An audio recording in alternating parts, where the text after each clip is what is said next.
Eto na, nagdatingan na. Ang laki rin ng mga siomai nila. Gustong gusto ko to.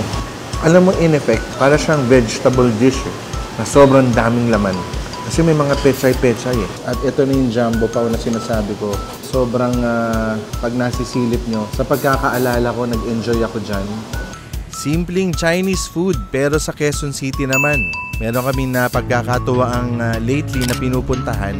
Hindi para sa mga magagarbong gathering. Simpleng kainan nga, sabi ko. At ang naaalala ko pag pumupunta ako dito parang mini Binondo type. Dahil nga mura at saka accessible yung mga pagkain. Ito, sinama ko talaga si Mrs. Dizon dito kasi gusto ko rin ikwento sa inyo na may malupit na jumbo pao to. Yung lugar na to. Matagal na tayong kumakain yung quest natin to find the best jumbo pao. Sa tingin ko contender dito. Pero uunahin ko na muna kung ano yung unang dumating. Unahin natin tikman tong beef brisket. Alam nyo, paglalapag na tong beef brisket noodle na to, ang bango niya. Dark na dark yung sabaw. Tikman ka. Sarap. Solid. Deep yung lasa ng soy nito. At saka sinabi agad pag nagtatanong kayo, di ba, paano dapat kong orderin? Ito yung unang sinabi. Ito yung may plus na kasi may tendon to Mamula-mula yung tendon. Ang laki Hindi ako kakabahan yan kasi tendon lang talaga yan. Nakakatuwa siya. Meron siyang dalawang malaking tendon dito. Natawa ako dun sa sabaw. Tingnan natin yung noodles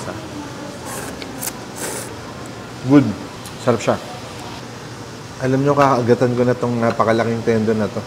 Hati kami ni Mrs. Dizon dito. Pero, solid na to. Sarap, may panimpla siya. Almost nasa chicken feet siya, kaya siya mamula-mula. Pero yung beef niya, kainin ko na rin Sobrang sarap. Maalat-alat goodness.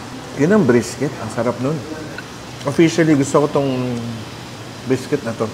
On the maalat side siya, pero natutuwa ako. Wala akong masamang sasabihin tungkol dito.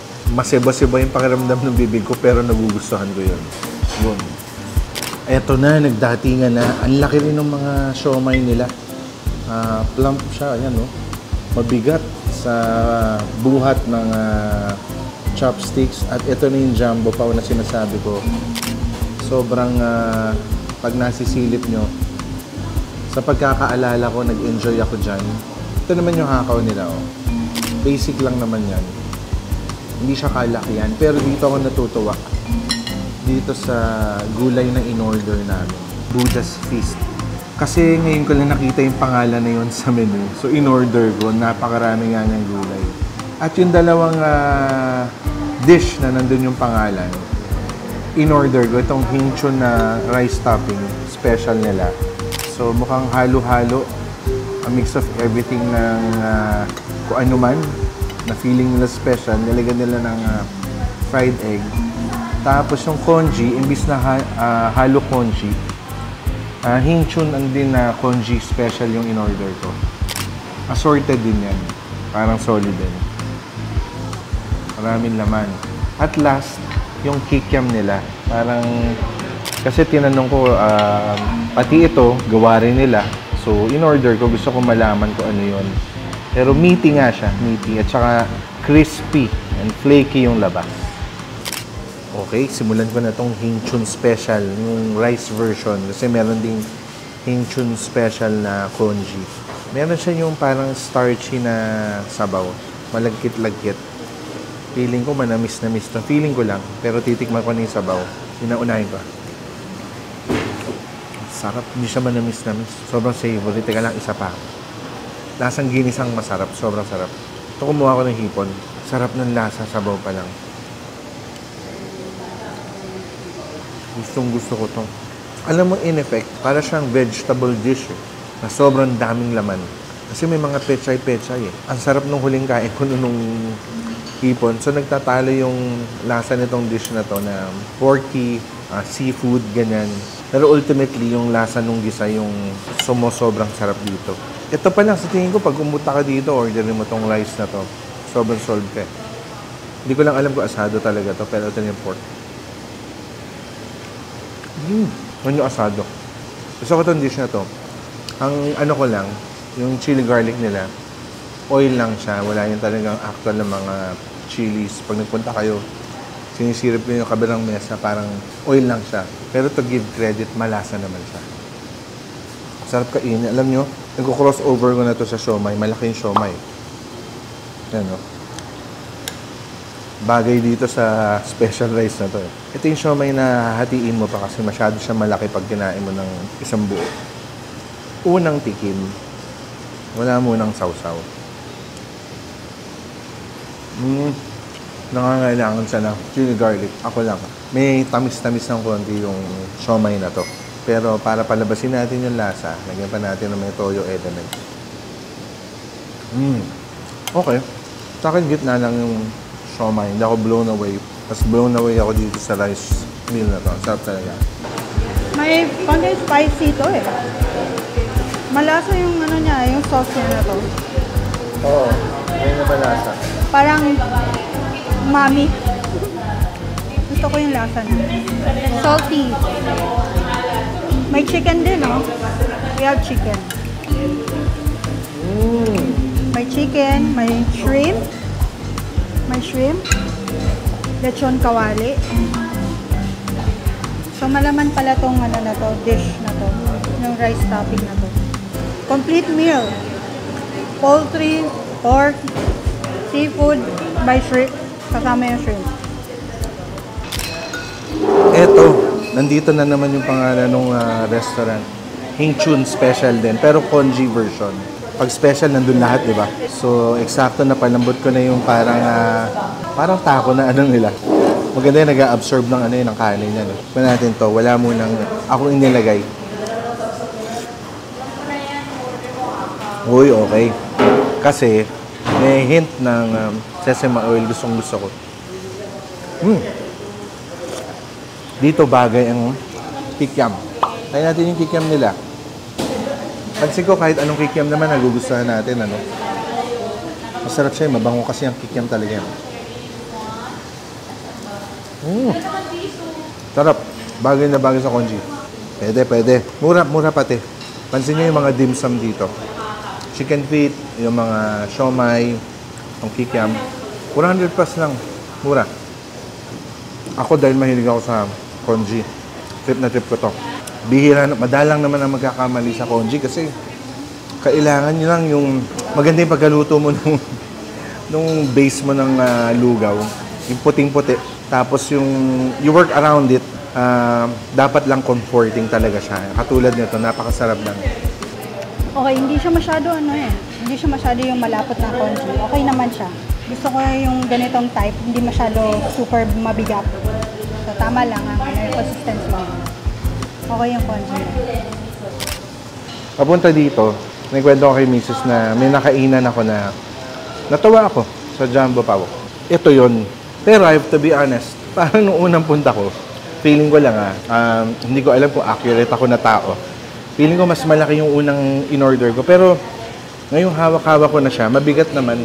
Tsaka nandun pa rin yung sausage, nandun pa rin yung bola-bola. Naalala ko kasi natawa ako na may sausage siya, may itlog na maalat, may asado. At may konting gulay-gulay din, pampabango. Siguro dahon ng sibuyas. Titikman ko na ulit. Pero, wala munang siopaw sauce. Yung tinapay niya, hindi siya yung putong parang putong buhaghag. Para siyang putong malambot. Ganon yung ano niya. Uy, muntik ako madali ng papel. Ay, tingnan ko Gusto ko talaga yung siopaw dito. Hindi ko maintindihan kung bakit. Isa pa, tapos ikwento ko kung bakit. Siguro nasasarapan ako sa bola-bola niya. At saka kompletong-kompleto siya eh. Jumbo Pao na may sausage, may itlog na maalat. Kompleto kung ano yung dapat na components ng Jumbo Pao. Okay siya. Bagay na bagay din siya dito sa in-order ko na congee. Naalala ko na kung bakit ako nagulat dito dati. Kasi kakain lang kami dapat o magiinuman. Maaga kami pumunta. Order kami ng yung kuya ko. Sige, order nga tayong Jumbo Pao. Hati na lang tayo. Nung dumating, sobrang nag-i-expect kami ng parang lesser quality. Ako, di naman kilala tong resto na to. Jumbo Pao, hindi ito napag-usapan. Nung dumating, ako, pwede to. Pwede itong isama sa mga listahan ng mga Jumbo Pao in the metro. So for me, ewan ko lang din kung natutuwa pa rin ako sa kanya. Though, hindi, basta sindakata ako sa portions na dati. So, I'm just not sure, pero solid siya. Masarap nga yung bola-bola. Tama ka. Yung bread malambot. Okay yung bread. Naalala ko yung dati nating Jumbo Pao dito sa QC. Matigas yung bread nun. Ito malambot na. Malambot yung bread. Malasa yung bola-bola niya. Ito yung timpla ng ng giniling na karne. Sarap. Tama ka. Okay oh. Diba? Gusto ko yung lasa. Okay, ito yung revelation ng gabi kasi parang in-order lang dahil kakaiba yung pangalan. Dapat muntik na kaming umorder ng usual na vegetable dish. Buti na lang ng eksperimento. Ang lalaki nung tofu dito. Kompleto naman ng greens. Well represented ng lahat ng may beans, may broccoli, at ano ba to? Seaweed. Parang seaweed, oh. Okay, kompleto talaga yun. Hindi siya nagkulang eh. May tengang daga pa. Pwede ka na hindi magkanin eh. Tikman natin. Okay. Hindi naman siya super. Sakto lang. Pero nakakatawa sa kanya yung portions na napakarami. Tsaka yung freshness ng gulay. So, totoo lang para ka lumpiang gulay. Para ka nag-lumpiang gulay at saka nag-kapsoy na mas hindi ganun ka-strong yung flavor. Tsaka nakakatuwa yung mga elements na kasama sa kanya. Okay. Ito try ko na. Parang bagay yung chicken feet. Ito hindi namin pinapalampas to. Parati kami umu-order ng chicken feet. Pag meron. Ang bango yun. Ang sarap ng lasa. Sobrang panalo yung chicken feet. Sobrang lambot. Parang nangangailangan ng merong isang napakalamig na baso ng beer. Yun. Pwede yun ha. Ponji at rice meal, pasok na pasok sa panlasa ko. Yung simple lang na tipo Yung feeling ko nagwaying ako o nagginging ako. Hindi naman saktong-sakto pero nasa ganung levels. Yun. Chicken feet. Yung frozen siomai.